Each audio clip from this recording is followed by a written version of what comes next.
So, pag sinabing G, ito yung groupings. Example nito, brackets, parentheses, yun yung mga groupings.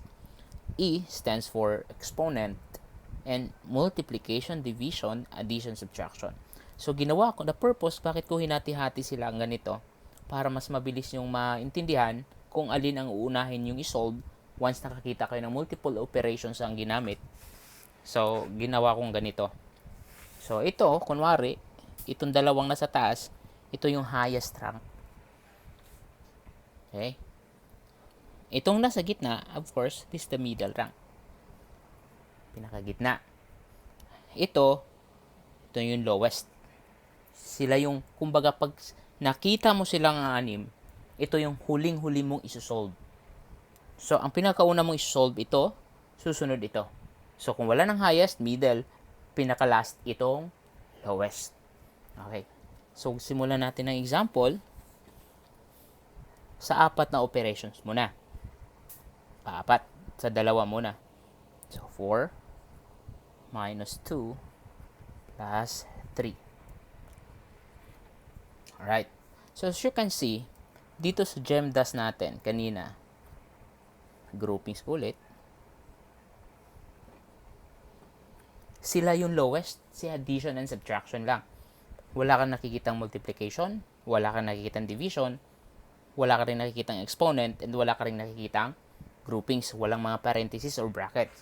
So, in solving this one, kung alin ang nauna, kasi since pares naman sila ng rank, nasa lowest rank, kung sinong nauna sa kanila, siya yung uunahin mong isolve. So, magsa-start ka syempre from the left going to your right.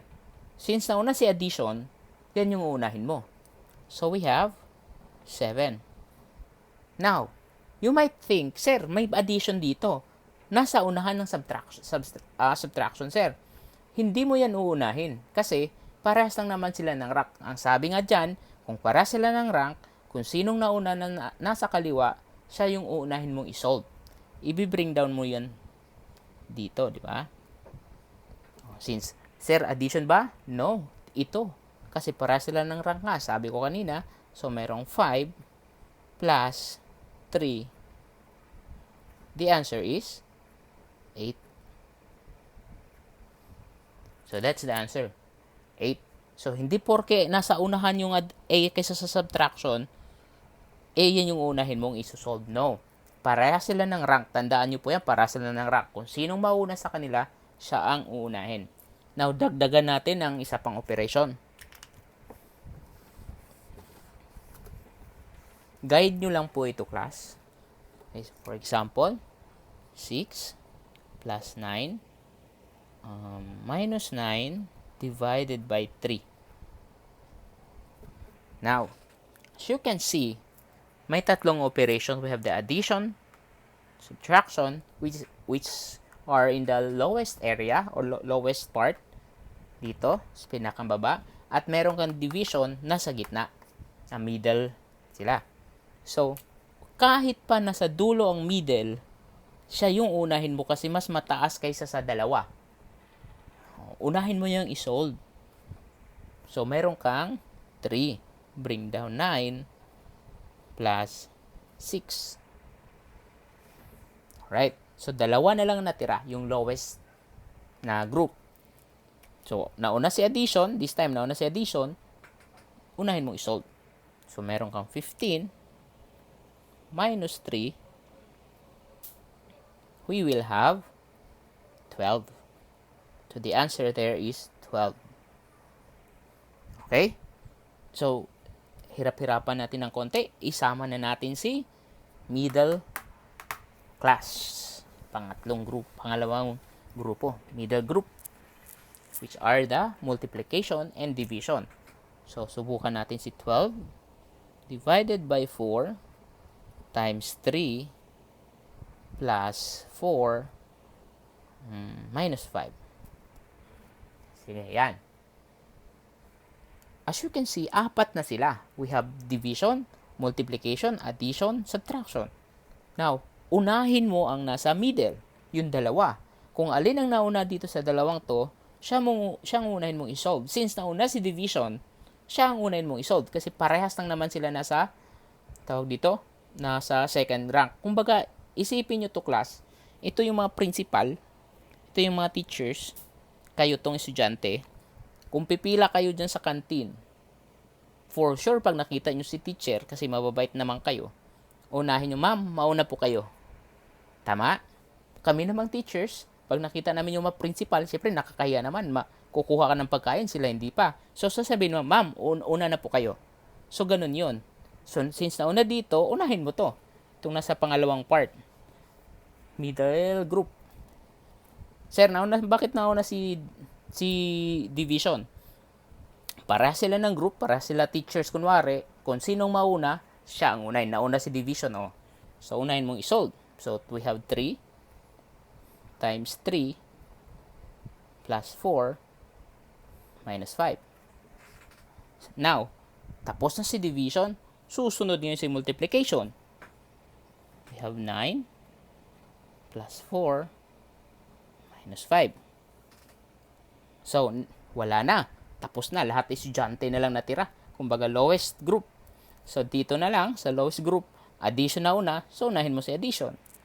So, 9 plus 4, 13, minus 5, you will have 8.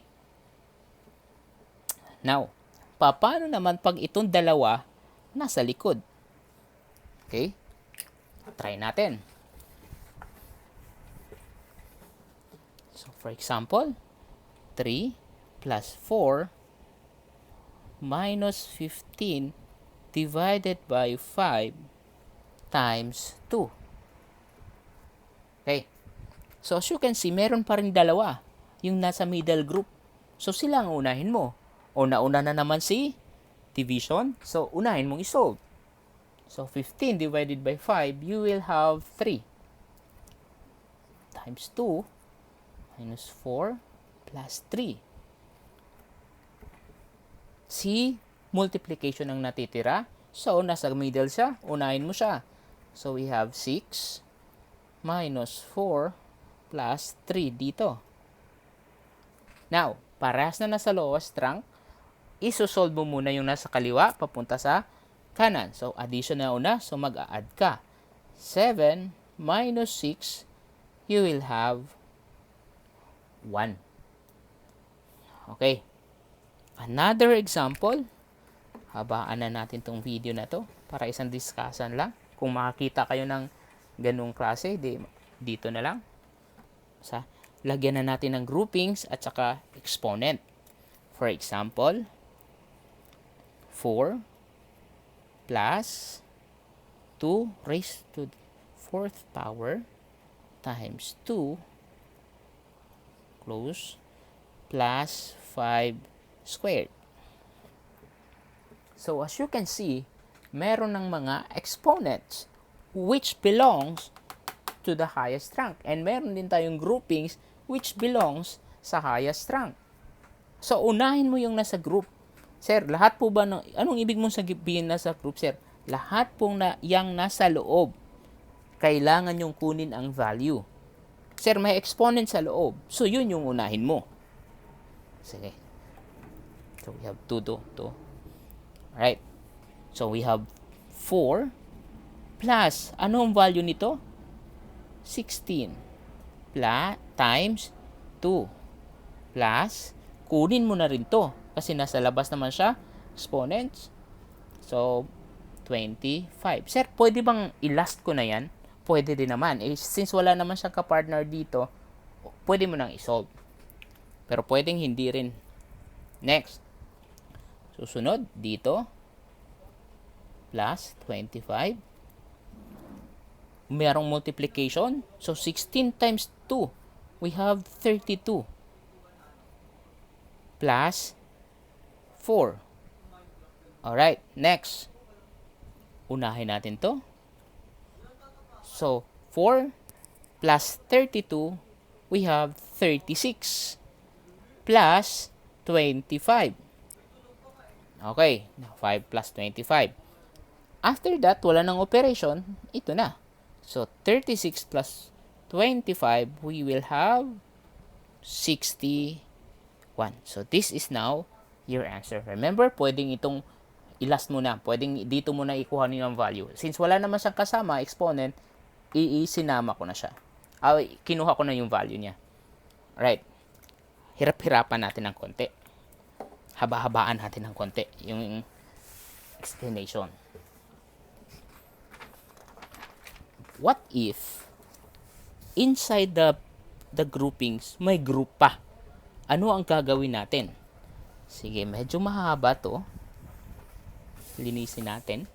So 2/3 or 2, that's 2/3, 2 cubes times bracket 6 plus 4 times 8 minus 6 minus 14 divided by 7 times 3. And nasa loob sila ng bracket. Okay. Now, kita ba? Kita. Alright, now, unahin natin itong nasa loob. Sir, pwede bang kunin mo na ang value dyan? Pwede, kasi wala naman siyang kasama. So, meron kang 8. Ito, 8 times sa loob nito, meron kang subtraction. So, kukunin mo muna ang value niyan bago ka mag-solve ng multiplication. Kahit nandyan pa yan. So, meron kang 6 plus 4 times value niyan, 8 minus 6, meron kang 2 minus 14 divided by 7 times 3. Okay. So, 8 times. So, dito sa loob, may operation ka multiplication dito, merong division, merong multiplication. Nauna nga itong multiplication, so, yan yung uunahin mong isolve. So, 6 plus 4 times 2, 8, minus, ito yun, para makita nyo lang. Now, sir, isusolve ko pa ba multiplication o division muna? Division muna, di ba? Kasi para sila ng rack dito. So, 14 divided by 7, you will have 2. Okay, bring down 3 muna.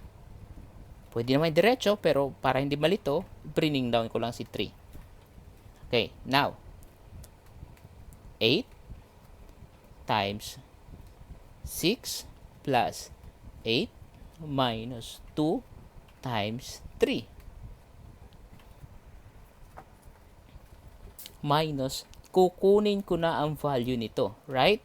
Kasi times natitira, sila na lang yung pinakamataas na rank. So, meron kang 6. Now, after that, kunin mo itong value nito. Sir, may times dito. You must get the value muna yung nasa loob ng parenthesis. So, meron kang 8 times, get the value of this one. Since parehas na sila nasa lowest rank, kung sinong mauna, siya ang unahin. So, 6 plus 8, you will have 14. 14 minus 6. Meron kang 8 times 14 minus 6. You will have 8. So, 8 times 8. Meron kang 64. So, the answer there is 64. So, yan yung sagot nila. Ay, medyo mahaba. Pero, sundan nyo lang yung step. Kung alin mauna dito, siya yung unahin mo. So, dito, another example.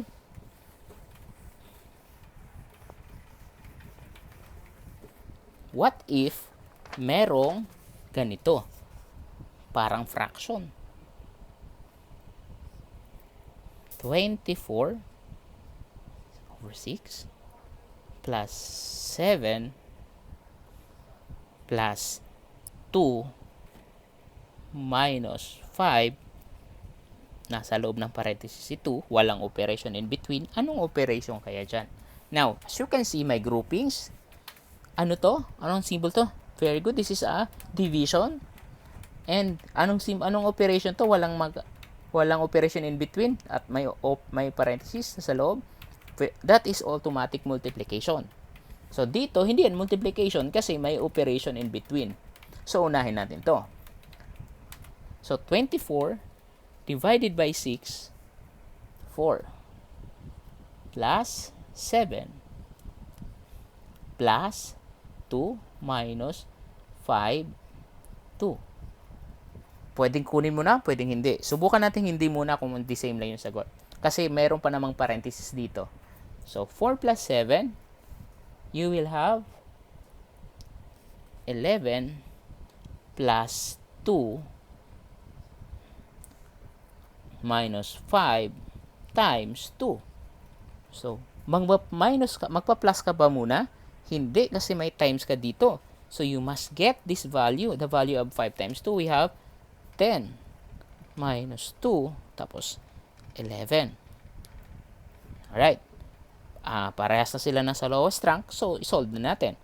11 plus 2, 13, minus 10, you will have 3. Okay? So, isa pa. Last example. Bukan natin itong example na to. Parehas, both sides may groupings. Okay, sa isang video na to, nandun na lahat ng examples nyo pagdating sa GEMDAS. So, 15 divided by 3 plus 4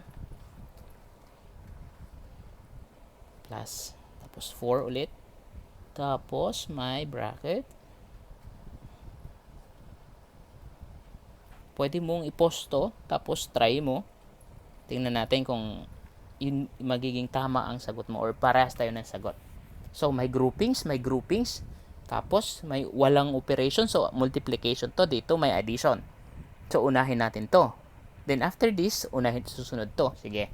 So, 15 divided by 3, we will have 5 plus 4 plus 4 bracket. So, anong operation to?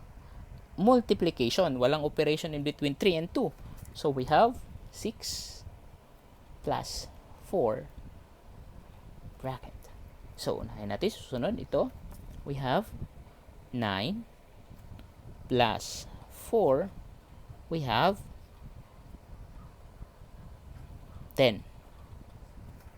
So, nasa loob siya ng bracket. So, ibig sabihin, that is multiplication. So, mag-a-add ka ba muna? No. You must multiply it first. So, we have 40. 4 times 10, 40 plus 9. So, 40 plus 9, you will have 49. Okay? Alright, last example.